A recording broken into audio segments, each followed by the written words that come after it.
Shalom saudaraku dalam Tuhan. Saudara, kali ini saya benar-benar tersentuh dan terharu melihat pelayanan Elia Miron membawa jiwa kepada Tuhan Yesus Kristus.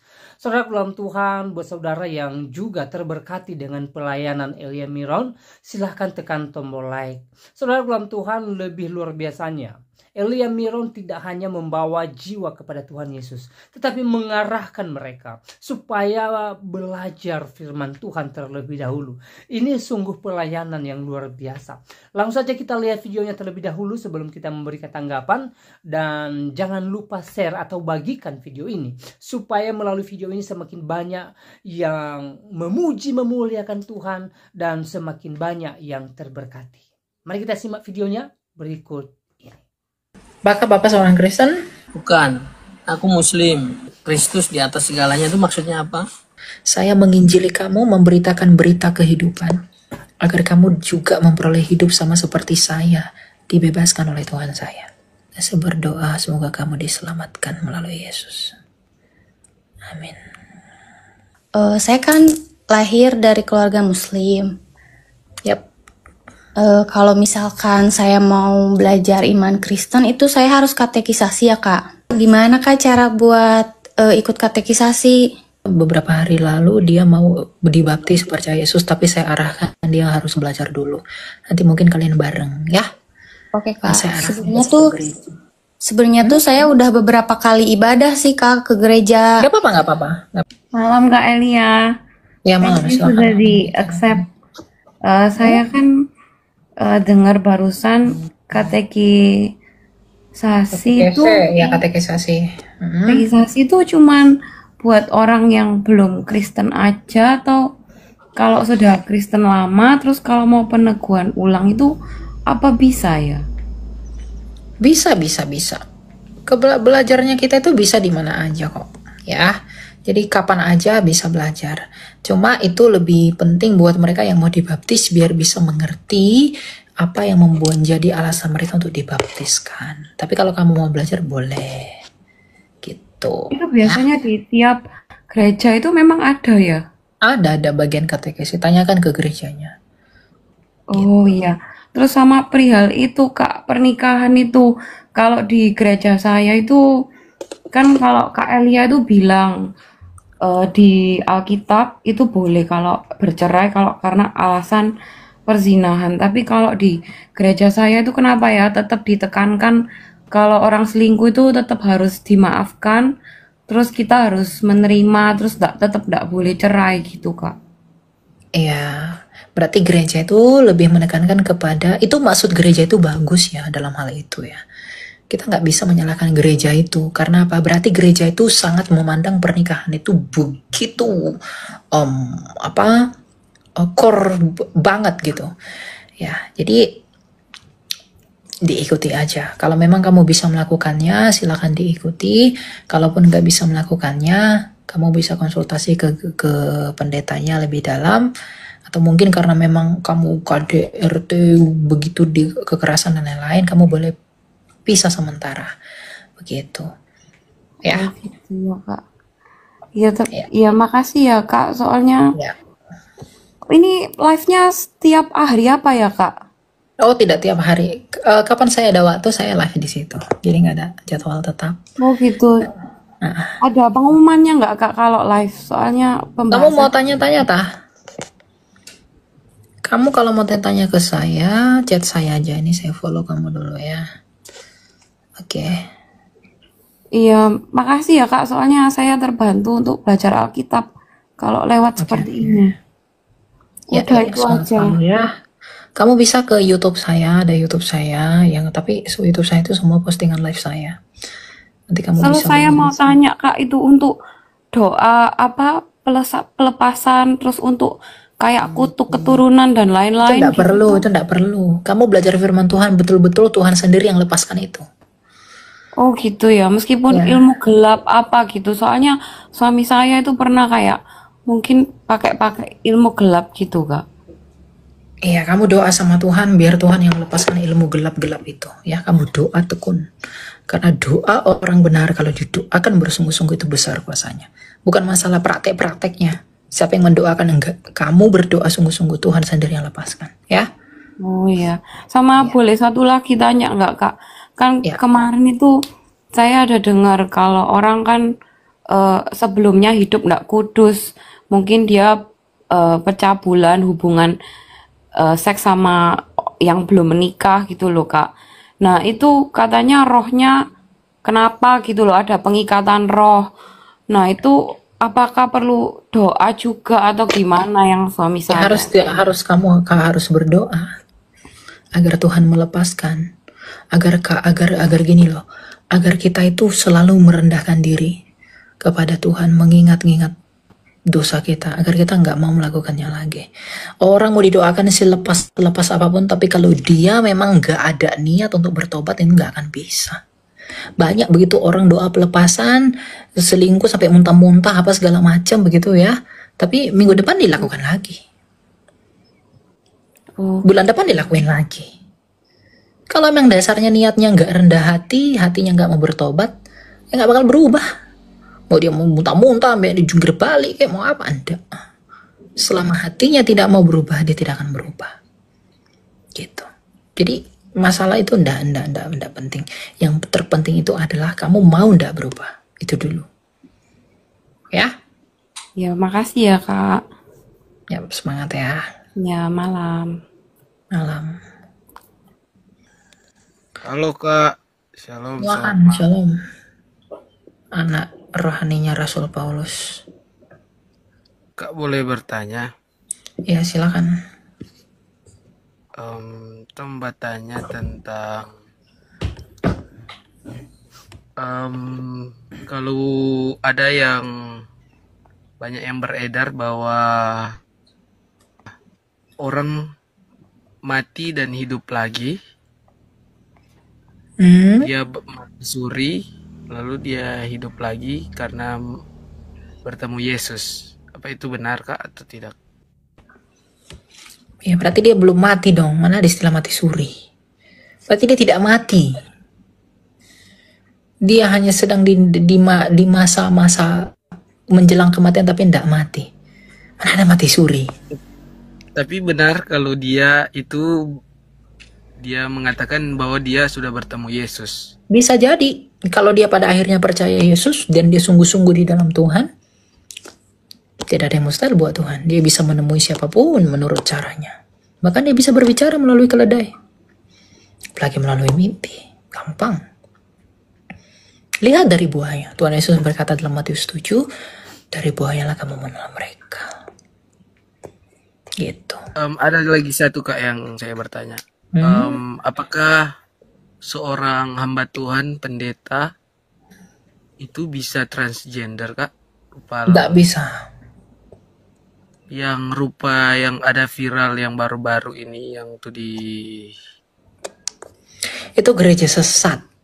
Ya. oh Ini TikTok ini sensitif dengan istilah itu. Saya ganti dengan istilah apa ya? Gelas lah ya. Saya menyebutkan gelas ya. Nah, orang-orang yang gelas itu dikasihi oleh Tuhan untuk bertobat dan kembali. Bukan malah diizinkan itu dosanya, enggak. Justru karena itu tidak diizinkan, maka gereja sebagai tempat untuk menampung mereka agar merekanya bisa bertobat di dalam gereja.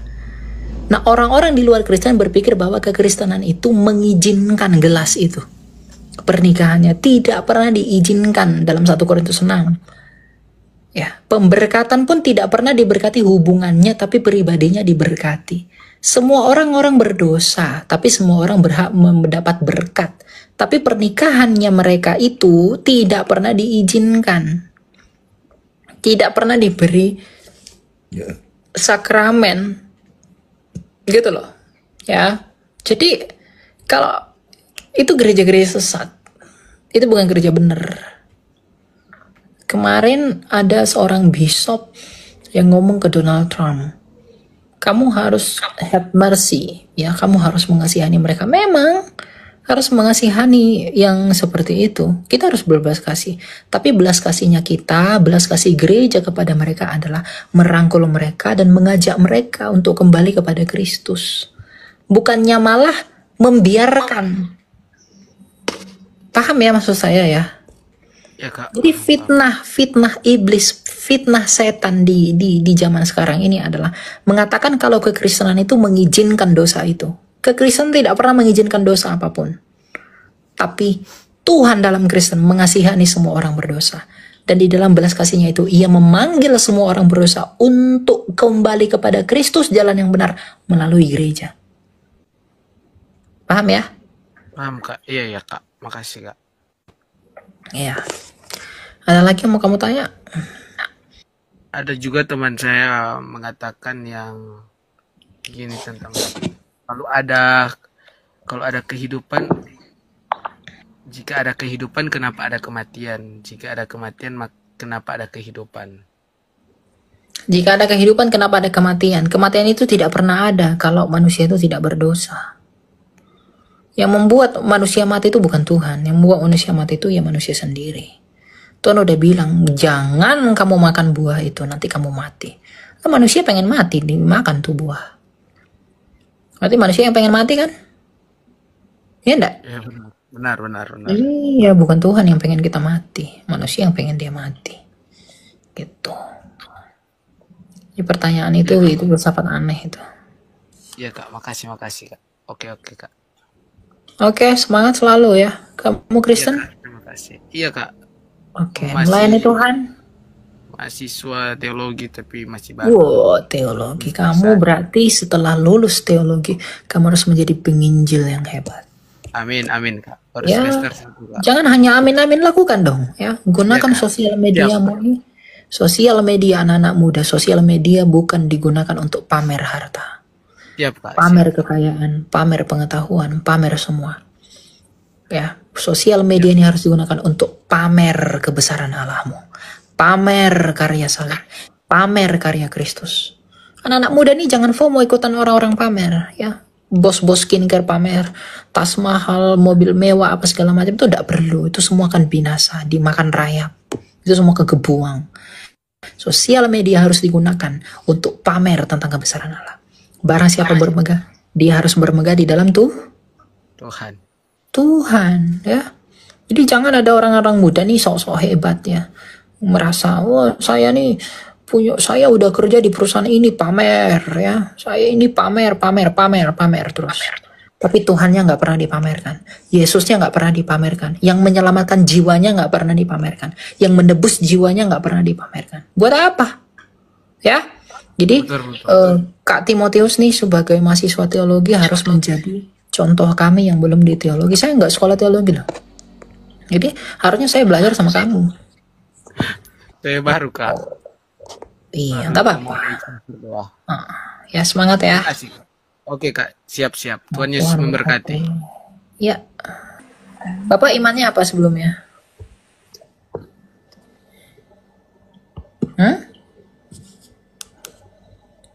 Bapak seorang Kristen? Bukan, aku Muslim. Oke, Bapak mau tanya apa, Pak?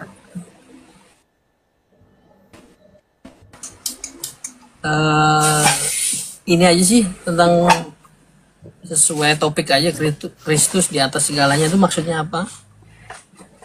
Yap, Kristus di atas segalanya karena Kristus adalah Raja, dia adalah penguasa atas kehidupan dan kematian. Melalui kematian dan kebangkitannya, dia adalah penguasa surga dan bumi karena dia telah datang ke bumi dari surga. Artinya karena dia berkuasa atas surga, maka dia pun berkuasa atas bumi dengan turun ke bumi. Lalu dia berkuasa atas hidup dengan hidup kembali, dan dia berkuasa atas kematian karena dia telah mati namun hidup kembali. Jadi Kristus adalah penguasa surga dan bumi, dan dia adalah penguasa atas kehidupan dan kematian. Artinya dia adalah Tuhan atas segala sesuatu. Baik hidup dan mati, baik langit dan bumi. Begitu.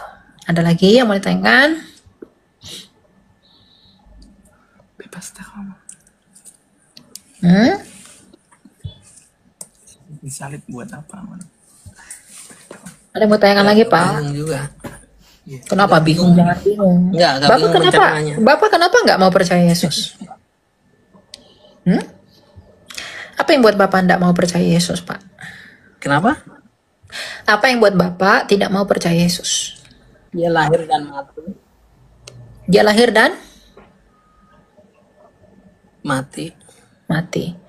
Nabimu mati nggak? Mati lah. Kenapa kamu percaya dia? Dia nggak ngaku Tuhan.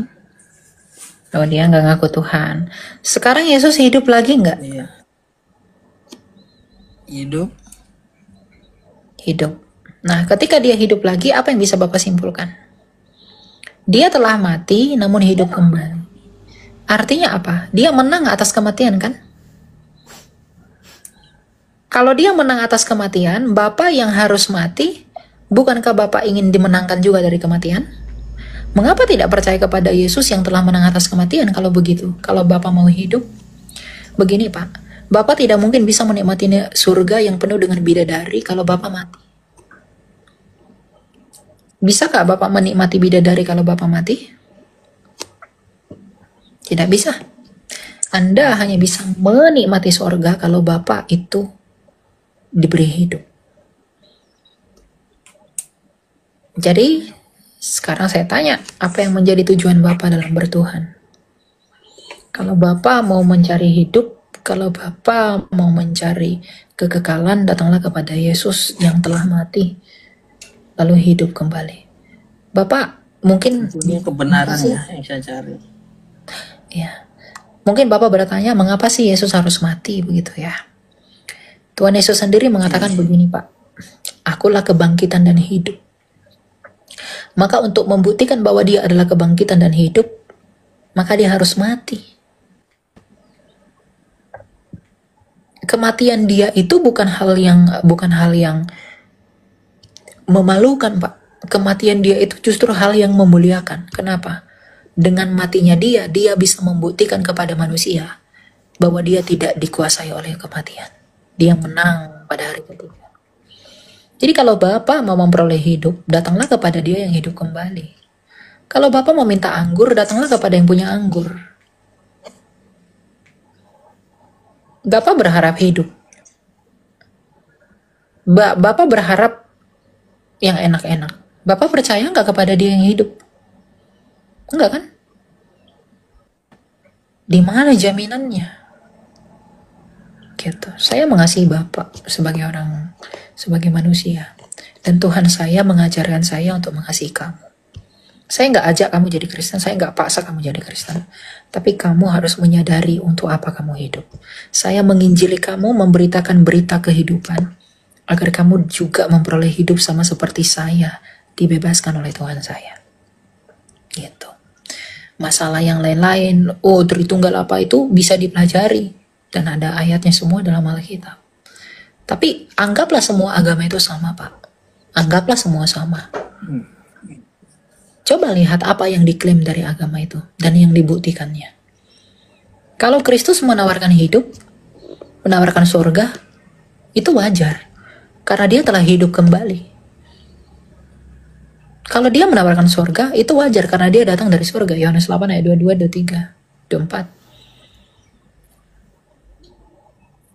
Kalau kamu ingin hidup, tapi kamu percaya kepada orang mati yang dimakan belatung, apa yang bisa kamu harapkan dari orang seperti itu? Gak ada. Bukan orangnya. Bukan orangnya, kepada Tuhannya. Apa yang membuat kamu bahwa Tuhannya itu ada? Kami percaya bahwa Allah kami itu hidup.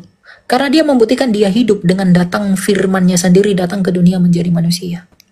Jadi kami tahu dia itu ada. Sekarang kalau saya bilang, saya adalah nabi, saya adalah rasul, saya adalah utusan bla bla bla bla bla. Tapi saya nggak bisa membuktikan keberadaan Tuhan kepada kamu. Kamu percaya saya nggak? Susah. Susah. Betul susah. Karena nggak mungkin kamu percaya saya. Karena itu hanya mengaku. Tapi ketika Yesus mengatakan, aku datang dari surga, dan dia membangkitkan orang mati. Dia berkata, akulah hidup. Dia hidup kembali. Dia mengatakan, akulah Tuhan. Dia menyembuhkan semua orang. dia bermukjizat, dia menghentikan badai, dia menaklukkan iblis. Di depan mata semua orang dia melakukan mengubah 5 roti dan 2 ikan menjadi banyak. Siapa yang gak percaya? Apakah saya harus membuang bukti ini demi sesuatu yang katanya gak mau saya. Saya gak bodoh. Begitu. Saya ajak Bapak untuk berpikir saja agar Bapak merendahkan hati untuk mau belajar. Oke? Terima kasih. Ya, semangat ya Pak Toleh ya. Tuhan berkati kamu. Saya berdoa buat kamu ya. Semangat cari Tuhan ya. Semoga Tuhan yang mengasihani kamu. Dan saya berdoa semoga kamu diselamatkan melalui Yesus. Amin. Yang kepanasan di bawah, ya gak apa-apa kamu kepanasan. Kamu kepanasan kayak mau jungkir balik, kayak terserah sukamu. Silakan janjian. Halo Kak. Halo, silakan, selamat malam. Kamu Malam mau... Kak Elia, makasih ya udah di notice. Yap, kamu mau tanya apa? Jadi gini Kak, saya kan lahir dari keluarga Muslim. Yap. Kalau misalkan saya mau belajar iman Kristen itu saya harus katekisasi ya Kak? Iya, kamu harus belajar dulu dong mengapa kamu harus dibaptis dan lain sebagainya. Yang aku mau tanya Kak, gimana Kak cara buat ikut katekisasi? Kamu tinggal di mana? Di Bogor. Oke. Saya follow kamu, nanti kamu follow saya, nanti saya akan Oke, chat Kak. kamu, saya bantu arahkan kamu ya. Oke Kak, makasih banyak ya Kak. Ya, nanti di chat, nanti kamu chat saya duluan. Saya udah follow Kak, kamu. aku udah chat Kakak. Siap, nanti kita kontek-kontekan ya. Oke, Satu hal yang mau saya tanya, kenapa kamu percaya Yesus? Sebenarnya tuh saya udah belajar dari lama Kak, cuman Oke. kalau untuk alasannya sebenarnya saya nggak punya alasan khusus kayak misalkan kayak orang yang mengalami hal spiritual atau apa segala macam. Enggak, emang dari hati saya aja yang pengen gitu. Oke. Kamu nanti punya teman satu, saya punya teman juga. Dia dari TikTok juga beberapa hari lalu dia mau dibaptis percaya Yesus, tapi saya arahkan dia harus belajar dulu. Nanti mungkin kalian bareng ya. Oke Nah, Kak, saya arahkan sebenarnya ke tuh gereja. sebenarnya tuh saya udah beberapa kali ibadah sih Kak ke gereja. Gak apa-apa kamu ibadah aja, tapi kamu butuh peneguhan iman. Baru kamu Iya, dibaptis, karena oke? kan kalau saya cuman ikut-ikut aja ibadah tuh kan harusnya saya tahu dari dasarnya dulu gitu Kak. Betul, itu baru bagus. Berarti kamu bukan orang yang asal-asalan mau percaya Yesus, tapi kamu sungguh-sungguh percaya Yesus. Nanti saya akan bantu kamu, saya akan bantu arahkan kamu ke orang yang menangani KTKC, nanti kamu dibantu, karena kamu punya teman juga, dia juga saya arahkan untuk KTKC, ya. Oke? Kak. Tapi nanti kita kontekan pribadi, saya bisa bantu kamu. Meskipun saya nggak janji bisa mengelaborasi semua pertanyaan kamu karena saya juga harus kuliah dan harus melayani juga. Maka nanti saya akan serahkan kamu ke tim saya bagian KTKC, lalu Iya Kak. kamu bisa belajar di sana. Oke? Oke Kak, makasih banyak ya Kak. Ya, Tuhan berkati kamu ya, semangat selalu ya. Jangan lupa chat saya ya. Oke Kak. Ya. Salam Kak Elia. Salam. Baik, salam Tuhan, di videonya kita sudah simak apa yang disampaikan oleh hambanya Elia Miron di video tadi, dan juga kita bisa melihat bagaimana pelayanan beliau ya membawa jiwa-jiwa kepada Tuhan Yesus. Dan saudaraku dalam Tuhan, luar biasanya dia tidak hanya sekedar membawa jiwa, artinya dia mengarahkan orang yang mau percaya Yesus untuk belajar Alkitab, untuk mendalami lebih dulu, supaya mereka tidak menyesal kemudian, dan supaya juga mereka bisa mengerti tentang iman Kristen, supaya mereka betul-betul paham bahwa Yesus adalah Tuhan, bukan hanya sekedar percaya. Saudara dalam Tuhan, saya melihat video ini sangat hati saya sangat terharu ya, sangat terberkati, dan saya hanya bisa berkata terpujilah Tuhan yang memberikan kuasa kepada hambanya Elia Miron, yang memakai hambanya Elia Miron untuk membawa jiwa-jiwa kepadanya. Nah, saudara dalam Tuhan, saya percaya bahwa saudara terberkati dengan video yang barusan kita lihat bersama. Dan buat saudara yang merasa terberkati, sekali lagi tekan tombol like dan juga share atau bagikan video ini, supaya melalui video ini banyak yang melihat bagaimana Tuhan memakai hambanya Elia Miron dan bagaimana jiwa-jiwa dibawa kepada Tuhan Yesus Kristus. Nah, saudara dalam Tuhan, dalam hal ini juga kita terus belajar dari Elia Miron, di mana kita harus diingatkan bahwa tugas kita untuk memberitakan Injil Kerajaan Sorga, tugas kita untuk memberitakan kebenaran firman Tuhan, tugas kita untuk membawa jiwa-jiwa baru kepada Tuhan Yesus, jikalau mereka mau, bukan karena dipaksa gitu loh. Tidak ada hak kita untuk memaksa orang, tetapi kalau ada orang yang membuka hati atau dijamah oleh Roh Kudus Tuhan datang kepada Yesus, mari kita membawa mereka. Tetapi ada atau tidaknya orang yang percaya Yesus, tugas kita memberitakan Injil Kerajaan Sorga. Ya, Tuhan Yesus berkata bahwa ya, beritakanlah Injil sampai ke seluruh dunia dan jadikanlah semua bangsa menjadi muridku. Ini pesan daripada Tuhan Yesus, ini amanat agung daripada Tuhan Yesus. Jadi kita harus hidup untuk memberitakan Injil Kerajaan Sorga. Sekali lagi, soal orang percaya atau tidak itu urusan mereka, tetapi tugas kita adalah menjadi penginjil, menjadi pemberita Injil. Nah, saudaraku dalam Tuhan, ya, saya percaya bahwa melalui pelayanan kita juga tentunya jiwa-jiwa terberkati, jiwa-jiwa mengenal Yesus sebagai Tuhan. Mungkin tidak saat ini, tetapi di kemudian hari atau di lain waktu, Tuhan pasti memakai kita, memakai saya dan saudara untuk menjadi berkatnya. Untuk itu, mari kita terus menjadi pemberita Injil, ya. Jangan bosan-bosan, jangan jemu-jemu, ya, memberitakan kebenaran firman Tuhan dan juga menjadi pelayan, ya, menjadi pendoa syafaat, ya, dan melakukan apa yang diperintahkan oleh firman Tuhan supaya nama Tuhan dipuji dan dimuliakan di dalam melalui kehidupan kita. Nah, saudaraku dalam Tuhan, ya, buat saudara yang juga merasa terberkati dengan cuplikan video yang baru kita tonton, jangan lupa tekan tombol subscribe supaya channel ini juga berkembang dengan baik, dan juga ya, sekali lagi bagikan video ini, ya, supaya di luar sana banyak jiwa-jiwa yang merasa terberkati. Nah, saudara dalam Tuhan, menjadi pemberita Injil memang tidaklah mudah. Ya, banyak tantangan, banyak rintangan yang diperhadapkan dengan kita.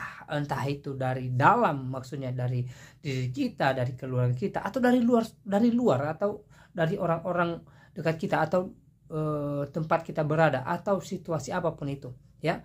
Banyak pastinya tantangan yang kita hadapi, tetapi saudara dalam Tuhan, ya, firman Tuhan atau Tuhan menginginkan kepada kita supaya kita menjadi pemberita Injil. Baik atau tidak baik waktunya, kita harus memberitakan Injil Kerajaan Sorga.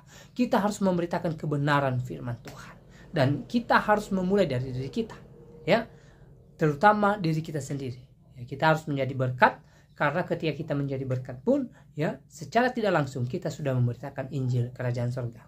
Dan berikutnya, kita berdoa terus buat hamba-hambanya yang memberitakan Injil hari-hari ini, para pendeta, para penginjil, termasuk hambanya Elia Miron di video tadi, supaya mereka dipakai oleh Tuhan dalam pelayanan, supaya melalui pelayanan mereka banyak jiwa-jiwa yang terberkati, banyak jiwa-jiwa yang datang kepada Yesus, banyak jiwa-jiwa yang percaya Yesus adalah Tuhan dan Juru Selamat. Kita berdoa juga supaya mereka diberikan kesehatan oleh Tuhan, diberikan umur panjang, dan pelayanan mereka semakin diberkati oleh Tuhan, sehingga melalui pelayanan para pendeta, para penginjil hari-hari ini, ya, nama Tuhan dimuliakan, dan jiwa-jiwa yang belum mengenal Yesus, mereka percaya bahwa Yesus adalah Tuhan dan Juru Selamat. Allah Bapa dan Roh Kudus adalah Allah yang menciptakan langit dan bumi dan yang memberikan kita kehidupan. Nah, saudaraku dalam Tuhan, saya juga mau sampaikan beberapa pesan buat kita. Semoga hari-hari ini kita tetap semangat dalam mengerjakan segala pekerjaan kita. Semoga kita semangat mencapai impian kita. Semoga kita semangat mengejar apa yang menjadi impian kita.